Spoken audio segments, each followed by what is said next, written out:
Much of the U.S. East Coast is seeing historic cold temperatures, wind chill alerts, frozen water, traffic pileups, and there is plenty more on the way. Snow and more cold. So as we bring in John Northcott, who's tracking that story for us. John, I personally am a fan of the much warmer Pineapple Express. You're going to introduce us to the cyclone, the bomb cyclone this morning. Yes, this is what they call the explosive Cyclogenesis. Effectively, what it is an area of low pressure trapping cold over the northeastern United States, but really more than the northeastern United States, from Florida all the way north. We've been dealing with cold here, but over the next couple of days, it could even get much colder.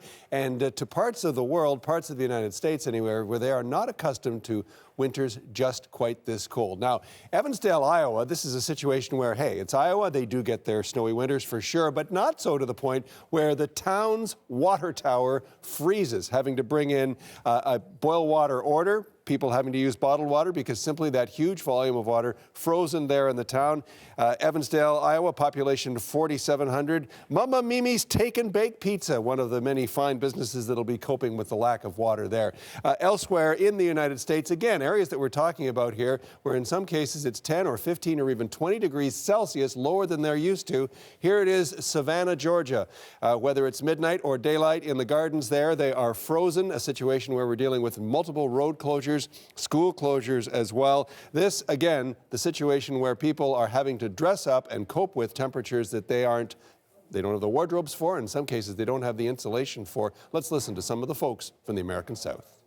This morning when I got home from work, it was just ridiculously cold. Walk in and see my breath, I was like, no, that's just too much. I don't like it at all. I'm a warm weather guy, and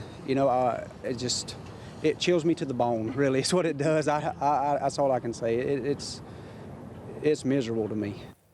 So humans, John, not accustomed to these temperatures. Animals aren't either, and that's causing concern about the warm weather wildlife.